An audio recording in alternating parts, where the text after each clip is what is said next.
Caribbean सागर के बीच एक परिवार अपनी यॉट पर छुट्टियां मना रहा होता है। माँ जूलिया तैरने के लिए पानी में कूद जाती है। आराम करते समय उसे कुछ अजीब महसूस होता है, लेकिन क्योंकि आसपास कुछ दिखाई नहीं देता, वह सोचती है कि शायद उसका भ्रम होगा। कुछ सेकंड बाद वही अजीब एहसास फिर होता है।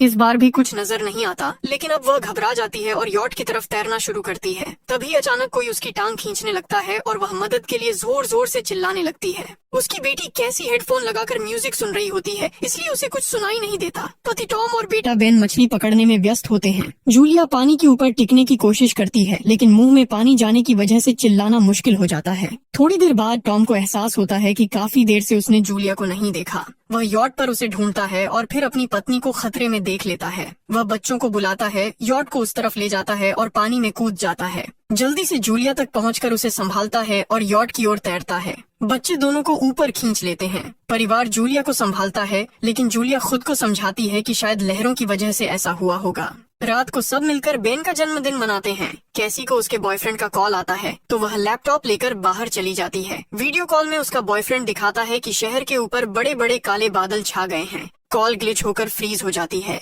कैसी यह बात परिवार को बताने आती है, लेकिन टॉम कहता है कि शायद जमीन से दूर होने की वजह से सिग्नल कमजोर है। तभी सबको एक आवाज सुनाई देती है। वे सब बाहर जाते हैं और देखते हैं कि व्हेल मछलियों का एक समूह गुजर रहा है। टॉम समझाता है कि व्हेल मछलियां हमेशा पृथ्वी के मैग्नेटिक फील्ड को फॉलो करती हैं, लेकिन जब तूफान आता है तो वे कंफ्यूज हो जाती हैं। अचानक यॉट जोर से हिलती है और बेन गिर जाता है। टॉम को चिंता होती है कि कहीं यॉट को नुकसान तो नहीं पहुंचा, इसलिए वह डाइव करके नीचे चेक करने चला जाता है। कुछ देर बाद वह सतह पर वापस आता है, लेकिन उसके कंधे पर एक बड़ा घाव होता है। जूलिया तुरंत उसका जख्म सीती है। टॉम बताता है कि पानी के अंदर उसे ऐसा लगा जैसे उसके पीछे कोई बहुत बड़ा जीव था, लेकिन जब उसने मुड़कर देखा तो प्रोपेलर से कट लग गया। वह कहता है कि जो भी चीज थी बहुत बड़ी थी। टॉम को यॉट पर काफी नुकसान दिखाई देता है, इसलिए उन्हें मदद बुलानी पड़ती है। जूलिया बार बार रेडियो पर कोशिश करती है। कैसी फोन पर सिग्नल ढूंढती है, लेकिन कुछ भी काम नहीं करता। तभी कैसी को एक अजीब सा जीव दिखाई देता है और वह चिल्ला उठती है, लेकिन वह तो बस बेन होता है जो मास्क पहनकर मजाक कर रहा होता है। कुछ देर बाद यॉट पूरी तरह बंद हो जाती है और समुद्र के बीच में फंस जाती है। जूलिया रेडियो में एक आवाज सुनती है, लेकिन आवाज इतनी खराब होती है कि उसे कुछ समझ नहीं आता। टॉम परिवार को बताता है कि उनके पास सिर्फ 4 दिन का खाना पानी बचा है और अब उन्हें किसी मछली पकड़ने वाली नाव का इंतजार करना होगा। अचानक रडार पर कुछ डिटेक्ट होता है और परिवार को एक अजीब सी आवाज सुनाई देती है। सब दौड़कर बाहर आते हैं और हैरानी से देखते हैं कि कई सारे उल्कापिंड जमीन पर गिर रहे हैं।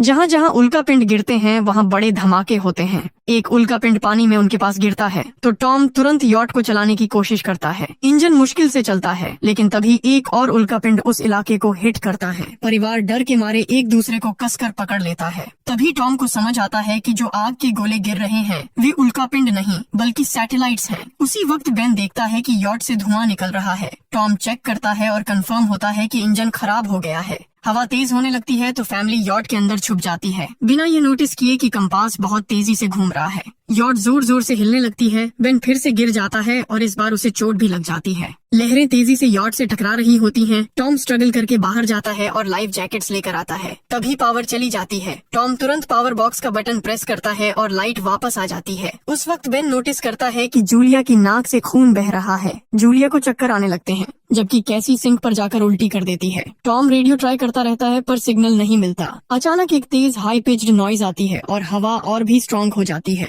जूलिया दरवाजे बंद करने की कोशिश करती है, पर एक हैच खुल जाता है और हवा खिड़कियां तोड़ने लगती है। टॉम एक फ्लेयर जलाता है और थोड़ी देर बाद अंधेरा छा जाता है। अगली सुबह फैमिली शॉक में उठती है कि वो स्टॉर्म से बच गए हैं, लेकिन यॉट आधी तबाह हो गई होती है। जब वो बाहर आते हैं तो देखते हैं कि समुद्र का पानी गायब हो गया है और यॉट अब जमीन पर अटकी है। सब ये देखकर शॉक में आ जाते हैं। कैसी सिग्नल चेक करती है पर नेटवर्क बिल्कुल डाउन होता है। बेन 2 मरे हुए केकड़ों से खेलने लगता है। टॉम कंपास चेक करता है और देखता है कि वो उल्टा हो गया है। ये आखिरी बार 7 लाख साल पहले हुआ था। कैसी को लगता है कि उसका बॉयफ्रेंड मर गया होगा और वो टूट जाती है। जब जूलिया उसे समझाने आती है तो कैसी उसे दूर कर देती है और छुपने चली जाती है। जूलिया और टॉम बची हुई सप्लाईज देखते हैं। बेन अपने बर्थडे बलून्स एक पत्थर से बांध देता है ताकि शायद कोई बचा हुआ सर्वाइवर देख ले। टॉम फिर रेडियो ट्राई करता है और इस बार एक आदमी से कनेक्शन हो जाता है। उसका नाम नाव होता है और वो एक सबमरीन का कैप्टन होता है। उसकी सबमरीन भी लैंड पर अटक गई है। वो कंफर्म करता है कि मैग्नेटिक पोल्स रिवर्स हो गए हैं, इसलिए ओशन पीछे हट गया है और जमीन डूब गई है। वो कहता है कि उसने अभी तक और सर्वाइवर्स नहीं देखे और कम्युनिकेशन सिस्टम्स बिल्कुल डाउन हो गए हैं। वो मजीद ये भी कहता है कि पोल्स फिर रिवर्स होंगे और शायद एक हफ्ते में समुंदर वापस आ जाएगा। वो फैमिली को वार्न करता है कि जितना हो सके ऊंची जगह चढ़ जाओ, क्योंकि जब पानी वापस आएगा तो वो बहुत खतरनाक होगा। वो बोलता है उसका पार्टनर क्रैश में मारा गया और सबमरीन में बस 3 लोगों की ही जगह है। जूलिया और टॉम उससे कहते हैं कि प्लीज हमारे बच्चों को बचा लो। वो उन्हें अपने कोऑर्डिनेट्स दे देता है। टॉम कैलकुलेट करता है कि सबमरीन तक पहुंचने में 2-3 दिन लगेंगे। वो फैमिली से कहता है आज रात अच्छे से आराम कर लो, कल सुबह हम निकलेंगे। अगली सुबह फैमिली सामान पैक कर रही होती है, तभी टॉम को पास में कुछ हिलता हुआ दिखता है। वो एक लंगड़ा आदमी होता है जिसके हाथ में हार्पून होती है और साथ में एक कुत्ता लगातार भौंक रहा होता है। टॉम उसके पास जाता है और उसे पानी की बोतल देता है, लेकिन वो आदमी कुछ ऐसी भाषा में बोलता है जो टॉम समझ नहीं पाता। पानी पीने के बाद वो अजनबी अचानक टॉम के सिर पर बोतल मारता है और चेहरे पर जोर का लात मार देता है। जूलिया डर के मारे भागती है, लेकिन तब तक देर हो चुकी होती है। वो आदमी टॉम के पेट में हार्पून घुसा चुका होता है। टॉम कुछ पल तक तड़पता है और फिर वो उसकी गर्दन भी काट देता है। फिर वो आदमी जूलिया के पीछे भागता है और उस पर हार्पून फेंकता है, जिससे उसके कंधे में चोट लग जाती है। जूलिया दर्द सहते हुए यॉट के अंदर भागती है और बच्चों को बोलती है कि छुप जाओ। वो दरवाजा लॉक कर देती है। कैसी और बेन सोफे के अंदर घुस जाते हैं। जूलिया उन्हें फ्लेयर गन पकड़ाती है और खुद एक चाकू लेकर बाथरूम में छुप जाती है। वो आदमी दरवाजे पर जोर जोर से धक्के मारता है और आखिर अंदर घुस ही जाता है। पहले वो थोड़ा खाना उठाता है और फिर यॉट में इधर उधर ढूंढने लगता है, फिर बाथरूम की तरफ जाता है, लेकिन जूलिया समझदारी से एक छोटे छेद से बाहर निकल जाती है। वो आदमी सोचता है कि जूलिया भाग गई, लेकिन जैसे ही वो धीरे से निकलने लगती है, उसका कुत्ता उसे देख लेता है और भौंकने लगता है। कुत्ता उस पर झपटता है तो जूलिया चाकू से उसे मार देती है। कुत्ते की चीख सुनकर वो आदमी बाहर आता है और अपने कुत्ते की लाश देखकर आग बबूला हो जाता है। इस बीच जूलिया यॉट के दूसरे साइड से अंदर जाने की कोशिश करती है। वो ऊपर चढ़कर टूटी हुई खिड़की से अंदर घुसने लगती है, लेकिन वो आदमी पहले ही वहाँ पहुँच जाता है। वो उसे पकड़कर जोर से मुक्का मारता है, जिससे वो नीचे गिर जाती है। जूलिया फर्नीचर पकड़कर बचने की कोशिश करती है, लेकिन वो आदमी उसे लात मारकर दूर फेंक देता है। फिर वो उसकी कलाई पर पैर रख देता है ताकि वो चाकू छोड़ दे, और फिर उसके बाल पकड़कर उसका चेहरा जमीन पर दे मारता है और सोफे पर फेंककर उसका गला दबाने लगता है। बच्चे ये सब कुछ देख रहे होते हैं। कैसी बाहर निकलकर फ्लेयर गन चलाती है जो सीधा उस आदमी को लगती है। वो जल उठता है और यॉट में आग फैलने लगती है। बच्चे तुरंत भाग जाते हैं, लेकिन जूलिया वापस आती है। वो उसे एक किक मारकर गिराती है, मैप और बैग उठाती है और वहाँ से भाग जाती है। बेन और कैसी अपने पापा के पास जाकर रोने लगते हैं। जूलिया भी उनके साथ बैठ जाती है और तीनों मिलकर आंसुओं के साथ टॉम को आखिरी अलविदा कहते हैं। तभी वो डरावना आदमी फिर यॉट से बाहर निकल आता है तो फैमिली फिर से भागने लगती है। कुछ ही देर में यॉट एक बड़े धमाके के साथ उड़ जाती है। थोड़ी दूर चलने के बाद वो लोग एक छोटे से झरने के पास रुकते हैं ताकि थोड़ा आराम कर सकें। कैसी सोचती है कि शायद वो पागल आदमी उनके पास गुब्बारे देखकर आया था। ये सुनकर बेन खुद को कसूरवार मानने लगता है। जूलिया उसे समझाती है कि इसमें उसकी कोई गलती नहीं थी और सबको आगे बढ़ने को कहती है, क्योंकि वो आदमी अभी भी उनके पीछे है। रास्ते में एक छोटे तालाब के पास बेन एक मरी हुई हैमरहेड शार्क देखकर हैरान रह जाता है। तभी जूलिया नोटिस करती है कि वो आदमी फिर उनके करीब पहुंचने वाला है। सब लोग दौड़ पड़ते हैं और एक रेत के टीले से नीचे गिर जाते हैं, जहां उन्हें जहरीला कचरा दिखाई देता है। फैमिली सावधानी से उसे पार करती है और लगता है कि उन्होंने उस आदमी से पीछा छुड़ा लिया है। चलते चलते उन्हें बड़े बड़े मरे हुए सी एनिमल्स और समुंदर के नीचे जमा हुआ सारा प्लास्टिक दिखने लगता है। बेन धीरे धीरे चलने लगता है तो जूलिया समझ जाती है कि वो डिहाइड्रेशन के करीब है। वो सबको रुकने को कहती है। जब वो पानी की बोतल देखती है तो उसे झटका लगता है। बोतल में पानी लगभग खत्म हो चुका होता है। कैसी को एहसास होता है कि शायद उसने बोतल ठीक से बंद नहीं की थी। जूलिया गुस्से में चिल्लाती है कि उसकी लापरवाही की वजह से पानी खत्म हो गया। कैसी जवाब देती है, क्या फर्क पड़ता है, वैसे भी हम बचने वाले नहीं हैं। दोनों के बीच लंबी बहस होती है, फिर भी फैमिली आगे चलती रहती है। कुछ देर बाद उन्हें एक क्रैश हुआ प्लेन मिलता है। अंदर कुछ हिलता डुलता देख सब डर जाते हैं, लेकिन वो सिर्फ कुछ पक्षी होते हैं। फैमिली तय करती है कि रात यहीं प्लेन के अंदर गुजारेंगे। वो थोड़ा सा स्नैक शेयर करते हैं और जूलिया को टॉम की जैकेट में एक फैमिली फोटो मिलती है, जिसे देखकर उसका दिल टूट जाता है। कैसी पूछती है, मॉम आप और डैड की लव स्टोरी क्या थी? जूलिया मुस्कुराकर बताती है, टॉम हॉस्पिटल में मेरा पेशेंट था। फिर एक दिन उसने फूल और एक प्यारी सी कविता देकर अपना प्यार जताया था। रात के बीच में कैसी प्लेन से बाहर जाती है। तभी वो डरावना आदमी उसे पीछे से पकड़ने की कोशिश करता है, लेकिन जूलिया अचानक पीछे से उस पर टूट पड़ती है और बार बार चाकू से वार करके उसे मार देती है। कैसी अपनी माँ को गले लगाकर शांत करती है। अगली सुबह उस आदमी की लाश पर कीड़े गुंड पड़े होते हैं। फैमिली नोटिस करती है कि उसके शरीर पर कई काटने के निशान हैं, मतलब इस एरिया में कोई खतरनाक जीव छिपा हुआ है। जैसे ही वो लोग वहाँ से निकलते हैं, केकड़े उसके मुंह से बाहर निकल आते हैं। कुछ घंटों बाद जूलिया और कैसी मैप देख रही होती है, लेकिन बेन धीरे से आगे निकल जाता है। जूलिया चिल्लाती है, रुक जाओ, लेकिन बेन एक तालाब में झुककर पानी पीने लगता है। जूलिया तुरंत उसे खींचकर बाहर निकालती है और समझाती है कि अनजान पानी उसे बीमार कर सकता है। धूप बहुत तेज हो जाती है तो फैमिली अपने सिर कपड़ों से ढक लेती है। बेन को चक्कर आने लगते हैं। तभी उन्हें कुछ पुराने कुर्सियां मिलती हैं और जूलिया कैसी उनसे एक टेम्पररी शेल्टर बना लेती है। जूलिया बेन को इंजेक्शन लगाती है और तय करती है कि वो रात वहीं बिताएंगे। सुबह जूलिया एक अजीब सी आवाज सुनकर उठती है।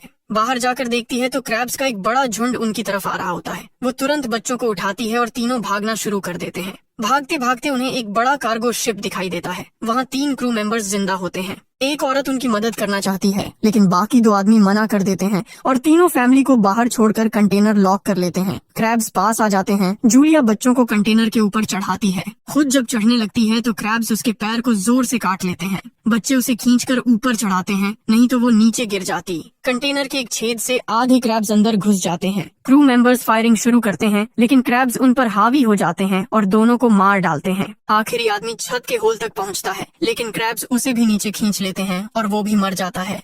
जूलिया अपने जख्म पर पट्टी बांधती है और बेहोश हो जाती है। कुछ देर बाद जब वो उठती है तो खुद को रेत के तूफान के बीच अकेली पाती है। वो घबराकर बच्चों को ढूंढने लगती है। एक मरी हुई औरत का हथियार उठाती है और जोर जोर से चिल्लाती है। कैसी उसकी आवाज सुनकर लौट आती है और बताती है कि वो और बेन मदद ढूंढने गए थे, लेकिन कोई नहीं मिला। फिर दोनों बेन से मिलते हैं, जिसे एक खुला कंटेनर मिलता है जहां वो तूफान खत्म होने तक रुक सकते हैं। जूलिया टॉम का लाइटर निकालती है और अपने जख्म को जलाकर बंद करती है, जो बेहद दर्दनाक होता है। तूफान थमने के बाद उन्हें एक और कंटेनर मिलता है जिसमें बहुत सारी पानी की बोतलें होती हैं। बॉडीज चेक करते वक्त उन्हें एक रेडियो और एक गन भी मिलती है। जूलिया नाव से संपर्क करती है और बताती है कि मैप खो गया है। इस पर नाव बताता है कि उन पर आर्थ्रोपॉड्स ने हमला किया था। वो अबिस के जीव हैं जो ऑक्सीजन की वजह से पूरी तरह पागल हो चुके हैं। अब नाव फैमिली को जल्दी करने को बोलता है, क्योंकि उसके इंस्ट्रूमेंट्स ने कैलकुलेट किया है कि समुद्र उम्मीद से ज्यादा जल्दी वापस आएगा और उनके पास सिर्फ कुछ घंटे बचे हैं। वो एक फ्लेयर शूट करता है और फैमिली उस दिशा में चलना शुरू करती है।